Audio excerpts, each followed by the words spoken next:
Hello guys, trip and epic with ശരത്തിൻ്റെ പുതിയ വ്ളോഗിലേക്ക് എല്ലാവർക്കും സ്വാഗതം.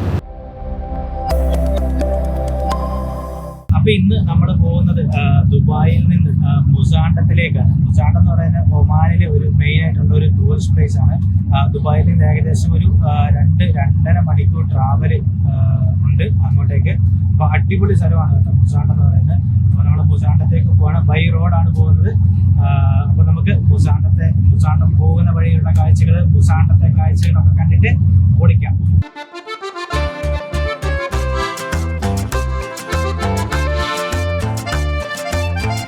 ഗൈസ്, ഞങ്ങൾ ഗ്രൂപ്പായിട്ടുള്ള ഒരു ടൂർ പാക്കേജാണ് കേട്ടോ എടുത്തിരിക്കുന്നത്.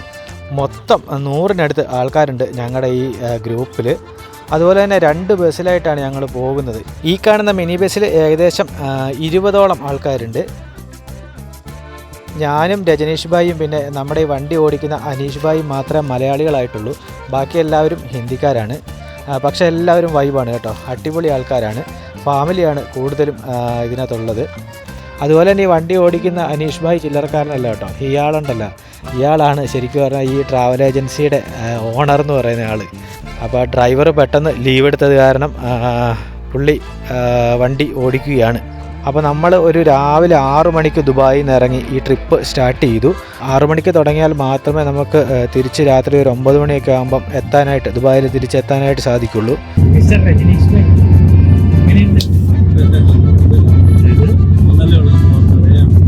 അനീഷ് ഭായ് പറയുന്നതനുസരിച്ച് ഡെയിലി ഒരുപാട് ആൾക്കാർ ഇപ്പം മുസാണ്ടം ടൂറ് ബുക്ക് ചെയ്യുന്നുണ്ട്. ഇപ്പം സീസണാണ്. അപ്പോൾ നമ്മൾ ഈ 6 മണിക്ക് ഇറങ്ങാനും അതൊരു കാരണമാണ്. കാരണം നമ്മൾ ഇവിടുന്ന് പോയി കഴിഞ്ഞ് മുസാണ്ടം എത്തുമ്പോഴേക്ക്, ഒമാൻ ബോർഡർ എത്തുമ്പോഴേക്ക് അവിടെ അത്യാവശ്യം വലിയ രീതിയിലുള്ള ഒരു ലൈനാണ് ചെക്ക് പോസ്റ്റിൽ ഉള്ളത്.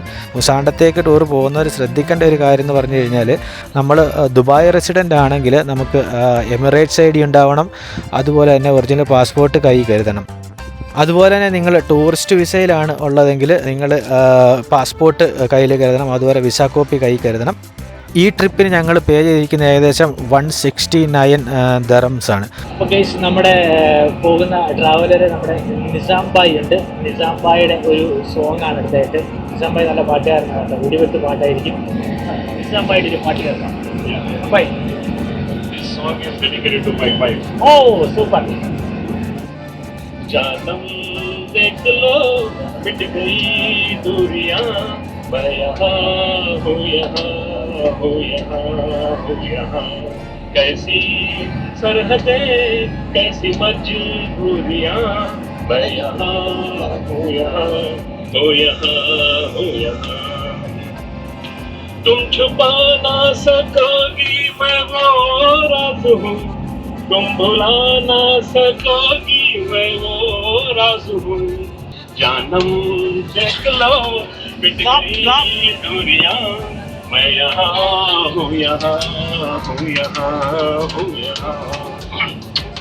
Thank you. സൂപ്പർ. അതുപോലെ ഗൈസ്, നമ്മൾ ഈ പോകുന്ന വഴിക്ക് ചുറ്റും നിങ്ങൾ നോക്കുക, എന്തൊരു സൗന്ദര്യമാണെന്ന് നോക്കുക. ഒരുപാട് മണൽത്തിട്ടകളാണ് കേട്ടോ. പച്ചപ്പുകളൊക്കെ വളരെ കുറവാണ്. 2 സൈഡിലും മണലാണ്. പക്ഷേ ആ മണൽത്തിട്ടകൾക്കും ആ മണൽ പരപ്പുകൾക്കുമുണ്ട് ഒരു സൗന്ദര്യം. ശരിക്കും പറഞ്ഞാൽ നല്ല രസമുണ്ട് കാണാൻ. നമ്മൾ മോർണിംഗ് ആണ് പ്രത്യേകിച്ച് പോകുന്നത്. അതുകൊണ്ട് തന്നെ ആ സൂര്യൻ ഉദിച്ചു വരുന്ന സമയത്തൊക്കെ നല്ല വിഷ്വലി ഭയങ്കര ഒരു സ്റ്റണ്ണിങ് എക്സ്പീരിയൻസ് ആണ്.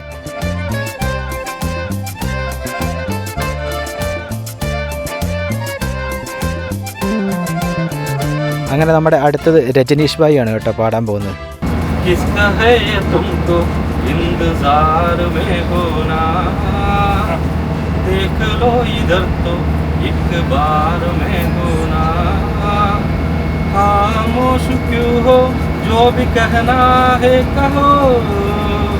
दिले चाहे जितना प्यार उतना मांग लो, तुमको मिलेगा उतना प्यार में होना.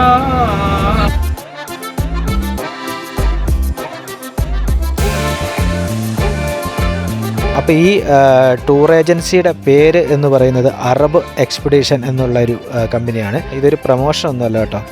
അനീഷ് ഭായ് മലയാളിയാണ്. അപ്പോൾ നമ്മൾ മലയാളികളുള്ളൊരു സ്നേഹം, പിന്നെ അത് മാത്രമല്ല പുള്ളി നല്ല കംഫർട്ടബിൾ ആയിട്ടുള്ളൊരു മനുഷ്യനാണ്. നമുക്ക് വളരെ കോപ്പറേറ്റീവ് ആയിട്ടുള്ള ആളാണ്.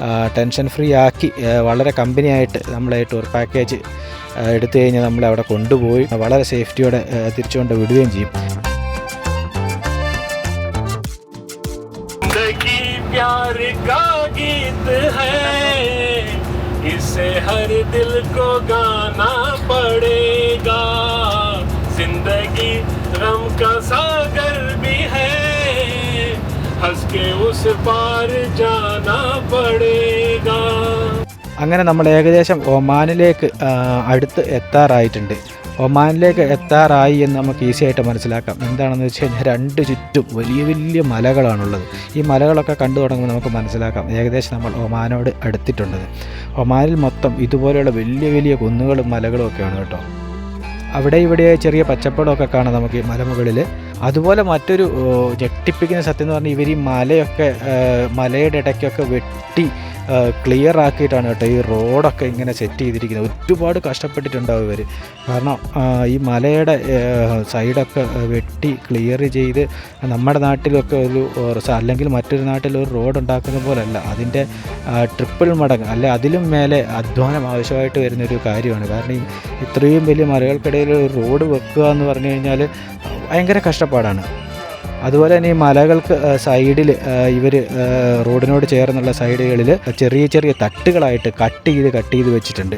കാരണം ഈ മലയിൽ നിന്ന് മഴയൊക്കെ വരുമ്പോൾ മലയിടിച്ചിലൊക്കെ ഉണ്ടാകും. അപ്പോൾ അവിടുന്ന് വരുന്ന പാറകളൊക്കെ ഈ റോഡിലേക്ക് വീഴാതിരിക്കാൻ വേണ്ടിയാണ് ഇങ്ങനെ ചെയ്തിരിക്കുന്നത്. അത് തന്നെയല്ല, ഈ തട്ടുകളാക്കി വെച്ചെടുത്ത് ഇവർ സിമൻറ്റ് പോലെ എന്തോ ഒരു മിശ്രിതം വെച്ചിട്ട് ഈ മലയുടെ സൈഡുകളിൽ ഇങ്ങനെ തേച്ച് പിടിപ്പിച്ചിട്ടുണ്ട്. കാരണം കല്ലുകളൊന്നും പുറത്തേക്ക് പോകാതിരിക്കാൻ, ആ മലയെ ഒന്ന് സ്ട്രോങ് ആക്കാൻ വേണ്ടിയിട്ടാണ് ഇങ്ങനെ ചെയ്തു വെച്ചിരിക്കുന്നത്. ചുറ്റും മലകളാണ് കേട്ടോ, അതിമനോഹരമാണ്. നമ്മുടെ നാട്ടിലെ പോലെ ഒരുപാട് മണ്ണുകളും മരങ്ങളും കൊണ്ടുള്ള മലകളൊന്നുമല്ല. ഇത് ശരിക്കും ഫുള്ള് പാറകളാണ്, വലിയ വലിയ പാറകളാണ് ഫുള്ളായിട്ട്. മഴയൊക്കെ വരുമ്പോൾ മേലയിൽ നിന്ന് മഴ പെയ്ത് കഴിഞ്ഞിട്ടുണ്ടെങ്കിൽ കുത്തി ഒലിച്ചാണ് വെള്ളം വരുന്നത്. പലപ്പോഴും ഇവിടുത്തെ റോഡൊക്കെ ഇടയ്ക്ക് ബ്ലോക്ക് ആകാറുണ്ട് വലിയ മഴയൊക്കെ പെയ്യുന്ന സമയങ്ങളിൽ.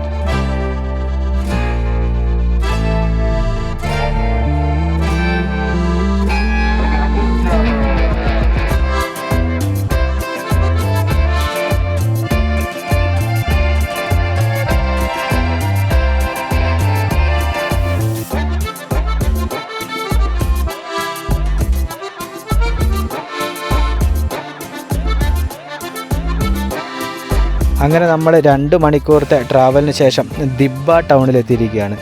ദിബ്ബ ഏകദേശം ഒമാനിന് അടുത്തുള്ള ഒരു നഗരമാണ്. ഇവിടുന്ന് ഇനിയിപ്പം ഒരു 10-15 മിനിറ്റ് കൂടെ ഉണ്ട് നമ്മുടെ മുസാണ്ടം ബോർഡറിലേക്ക്. ദിബ്ബയിലൂടെ ഈ വണ്ടി പോകുമ്പോൾ നിങ്ങൾക്ക് കാണാൻ പറ്റും അതിമനോഹരമായിട്ടുള്ള കാഴ്ചകളാണ് കേട്ടോ, അതിമനോഹരമായിട്ടുള്ള കാഴ്ചകൾ.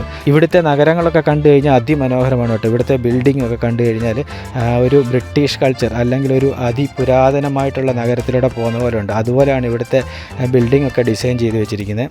അതുപോലെ ഇവിടെ കയറി കഴിയുമ്പോൾ ഒരുപാട് പച്ചപ്പുകളുണ്ട് കേട്ടോ.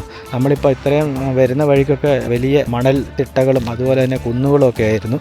പക്ഷേ ഇവിടെ കയറി കഴിയുമ്പോഴത്തേക്ക് അത്യാവശ്യം നല്ല രീതിയിലുള്ള പച്ചപ്പുണ്ട്. നിങ്ങളിതുണ്ടോ ഗൈസ്, ഇതിലേ പോയി കഴിയുമ്പോൾ ശരിക്കും നമുക്ക് നമ്മുടെ നാട്ടിൽ കേരളത്തിലൂടെ പോകുന്നൊരു ഫീലാണ്. കാരണം അതുപോലെ പച്ചപ്പുകളൊക്കെ കൊണ്ട് നിറഞ്ഞിരിക്കുകയാണ് ശരിക്കും പറഞ്ഞാൽ.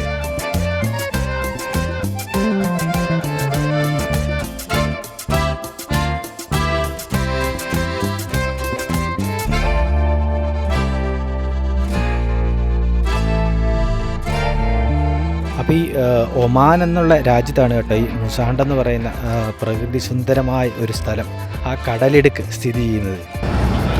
കേസ് അതുപോലെ നമ്മൾ മുസാണ്ടം ബോർഡറിൽ എത്തിയിരിക്കുകയാണ്. ഇവിടെ നമുക്ക് പാസ്പോർട്ട് ബാക്കിയുള്ള ഐഡിയകളൊക്കെ കൊടുക്കണം. അപ്പോൾ ഇവിടെ അത്യാവശ്യം വലിയ രീതിയിലുള്ള ക്യൂ ഉണ്ട്. അതുപോലെ തന്നെ ഇവിടെ ക്യാമറ ഒന്നും അലൗഡ് അല്ല. കേസ് നിങ്ങൾ മുസാണ്ടം പോവുകയാണെങ്കിൽ ആ രാജ്യത്തെ നിയമങ്ങൾ എന്താണോ അത് കൃത്യമായിട്ട് അനുസരിക്കാൻ ശ്രമിക്കുക. അപ്പോൾ ഗൈസ് നമ്മൾ ഇവിടുത്തെ സെക്യൂരിറ്റി ചെക്കിംഗ് ഒക്കെ കഴിഞ്ഞിട്ട് മുസാണ്ടത്തേക്ക് എൻ്റർ ആയിരിക്കുകയാണ്. ഇനി നിങ്ങൾ കാണാൻ പോകുന്ന മുസാണ്ടത്തെ കാഴ്ചകളായിരിക്കും. അങ്ങനെ നമ്മൾ ഒരു മണിക്കൂർ എടുത്തിട്ടുണ്ട് ഇവിടുത്തെ ചെക്കിങ്. അത്യാവശ്യം നല്ല തിരക്കുണ്ടായിരുന്നു. ചെക്കിങ് കഴിഞ്ഞ് നമ്മളിതാ മുസാണ്ടത്തേക്ക് കയറിയാണ്. വാവ്, ഇതാണ് മുസാണ്ട. ബോർഡർ കഴിഞ്ഞ് സ്റ്റാർട്ട് ചെയ്യുന്നിടത്തെ ഒരു കടലെന്ന് പറയുന്നത്. ഈ കടലിനൊരു പ്രത്യേകത ഉണ്ട്. അനീഷ് ഭായ് നമ്മളോട് പറഞ്ഞാണ്, ഈ കടലിൽ അധികം വലിയ വേവുകളില്ല, വളരെ സൈലൻ്റാണ് ഈ കടൽ. അതായത് ഈ ഭാഗമാണ് കേട്ടോ, ഉള്ളിലേക്ക് പോയാലുണ്ട്, ഈ ഭാഗത്ത് വലിയ വേവുകളൊന്നുമില്ല, വളരെ സൈലൻ്റായിട്ടാണ് ഈ കടൽ ഇവിടെ സ്ഥിതി ചെയ്യുന്നത്. അതുപോലെ തന്നെ ഇവിടെ കൂടുതലായി വരുമാനം വരുന്ന മാർഗ്ഗം എന്ന് പറഞ്ഞു കഴിഞ്ഞാൽ ടൂറിസം, അതുപോലെ മത്സ്യബന്ധനമൊക്കെയാണ് കേട്ടോ. അതുപോലെ ഇവിടെ ഒരു പോർട്ടുണ്ട്. ആ പോർട്ടിലോട്ടാണ്, നമ്മുടെ മുസാണ്ടം പോർട്ടിലോട്ടാണ് നമ്മൾ പോകുന്നത്. അവിടെയാണ് നമുക്ക് ഈ ക്രൂയിസും കാര്യങ്ങളൊക്കെ ഉള്ളത്. ക്രൂയിസ് സഫാരി എന്ന് മാത്രമല്ല നമ്മൾ പോകുന്നത് കൊണ്ട് ഉദ്ദേശിക്കുന്നത്, അവിടെ നമ്മുടെ വാട്ടർ ആക്ടിവിറ്റി ഒരുപാടുണ്ട്. അതായത് banana boat, speed boat, swimming, kayaking, അതുപോലെ ഒരുപാട് നമുക്ക് എൻ്റർടൈൻ ചെയ്യാൻ പറ്റുന്ന അഡ്വഞ്ചറായിട്ടുള്ള ഒരുപാട് ആക്ടിവിറ്റികളുണ്ട് ഈ ടൂർ പാക്കേജിൽ.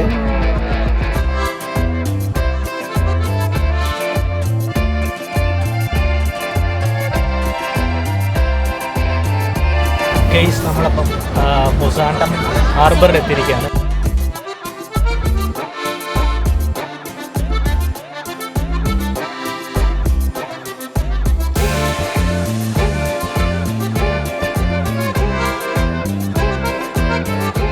Now the water level is very low, so we will transfer to this one,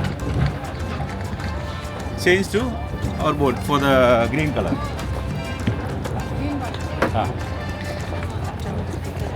guys, water level ഇവിടെ കുറവായത് കാരണം നമുക്ക് ക്രൂയിസിലോട്ട് പോകണമെങ്കിൽ ഈ ചെറിയൊരു വള്ളത്തിൽ കയറി വേണം അങ്ങോട്ടേക്ക് പോകാനായിട്ട്.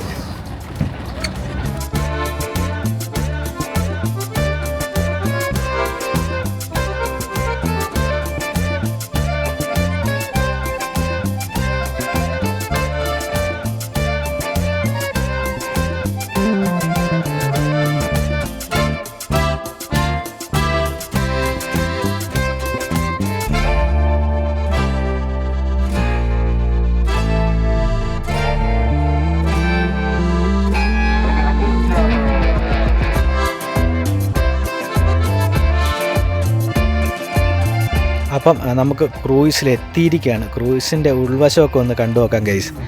സൂപ്പർ ഗൈസ്, നിങ്ങൾ നോക്കുക, അടിപൊളിയായിട്ടുണ്ട്. നമുക്ക് ഇരിക്കാനൊക്കെ അവർ ആ ഇരിപ്പടമൊക്കെ സെറ്റ് ചെയ്തിരിക്കുന്ന പെർഫെക്റ്റ് ആയിട്ടാണ് കേട്ടോ, അടിപൊളിയായിട്ടുണ്ട്. വരുമ്പം തന്നെ ഇതാ നമുക്ക് വെൽക്കം ഡ്രിങ്ക്സ്, ഫ്രൂട്ട്സ്, അതുപോലെ സ്നാക്സ്, കോഫി, ടീ, എല്ലാ ഫെസിലിറ്റിയും ഇവർ സെറ്റ് ചെയ്ത് വെച്ചിട്ടുണ്ട്.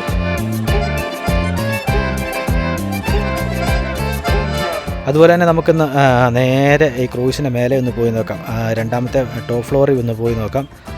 ഈ ടോപ്പ് ഫ്ലോർ അടിപൊളിയാണ് കേട്ടോ. ക്രൂസിൻ്റെ ടോപ്പ് ഫ്ലോർ നമുക്കിവിടെ വന്നു കഴിഞ്ഞാൽ വലിയ രീതിയിലുള്ള വ്യൂ ഒക്കെ കാണാൻ പറ്റും. നല്ല ഡീസൻ്റ് ആയിട്ടുള്ള, അത്യാവശ്യം നല്ല രീതിയിലുള്ള ഒരു ലക്ഷറി ആയിട്ടുള്ള ഒരു ക്രൂസാണ് കേട്ടോ ഇത്. നിങ്ങൾക്ക് ഈ ചുറ്റും കാണാൻ പറ്റും. ഇവിടെ ഒരുപാട് ടൂറിസ്റ്റുകൾ വരുന്നുണ്ട്. അവരെയൊക്കെ കൊണ്ടുപോകാനായിട്ടാണ്. ഒരുപാട് സ്പീഡ് ബോട്ടുകളുണ്ട്, അതുപോലെ ക്രൂസ് ഉണ്ട്.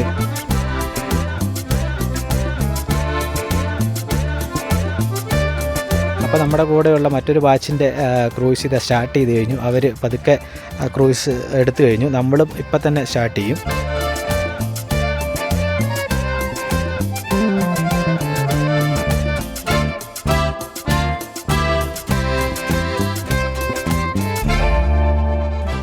ഗെയ്സ്, അപ്പോൾ ശരിക്കും പറഞ്ഞാൽ ഈ കടൽ വരുന്നത് മലയിടുക്കിലാണ് കേട്ടോ. ഇതിൻ്റെ ചുറ്റും മലയാണ്, അതിമനോഹരമാണ്, ഒരു രക്ഷയില്ല. ശരിക്കും പറഞ്ഞാൽ നാട്ടിൽ കാണുന്ന പോലെ ഒരു ഓപ്പൺ ആയിട്ടുള്ളൊരു ബീച്ചല്ല, ചുറ്റും മല, അതിനിടയ്ക്ക് ഒരു കടൽ. അതുകൊണ്ട് തന്നെ ഭയങ്കര ബ്യൂട്ടിഫുള്ളാണ്. അതുപോലെ തന്നെ ഇവിടുത്തെ പോർട്ടിൻ്റെ പണി നടന്നുകൊണ്ടിരിക്കുന്നേ ഉള്ളൂ. കുറച്ചുകൂടി ഇവർ ഡെവലപ്പ് ആക്കുകയാണ്. കാരണം ഇത് അത്യാവശ്യം വലിയ ടൂറിസ്റ്റ് പ്ലേസായി, അതുപോലെ ചരക്ക് നീക്കം കാര്യങ്ങളൊക്കെ ഉണ്ട്. അപ്പം ഇവിടുത്തെ പണി നടന്നുകൊണ്ടും ഇരിക്കുന്നുണ്ട്.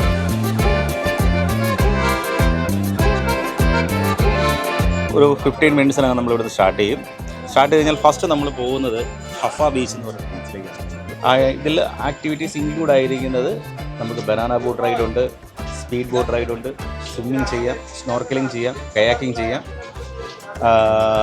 അതുപോലെ ബീച്ചിൽ പോകേണ്ട ആൾക്കാർക്ക് നമ്മൾ ബീച്ചിൽ വിടും. അങ്ങനെ ആ ആക്ടിവിറ്റികളെല്ലാം നമ്മൾ ഹഫ ബീച്ചിൽ ചെയ്തതിന് ശേഷം നമ്മൾ നേരെ അടുത്ത ഒരു സൈറ്റ് സീനിങ് എന്ന് പറഞ്ഞാൽ ലൈം സ്റ്റോൺ കേവ് ആണ്. അത് one of the most famous ആണ് നമുക്ക് ഇവിടെ ഈ ലൈം സ്റ്റോൺ എന്ന് പറഞ്ഞ്. അപ്പോൾ ഗെയ്സ് ഞങ്ങളുടെ ക്രൂയിസും സ്റ്റാർട്ട് ചെയ്ത് കഴിഞ്ഞു. ശരിക്കുള്ള കളി ഇനിയാണ്. അടുത്ത വീഡിയോ നമ്മുടെ മുസാണ്ടത്തെ നിങ്ങൾ കാത്തിരിക്കുന്ന വീഡിയോ ദേ പുറകെ വരുന്നുണ്ട്. ഈ വീഡിയോ ഞാൻ ഇവിടെ കൊണ്ട് നിർത്തുകയാണ്. നിങ്ങൾ ഞെട്ടും മുസാണ്ടത്തെ കാഴ്ചകൾ കണ്ട്. കാരണം അത്രയ്ക്ക് കിടുക്കാച്ചി കാഴ്ചകളാണ്.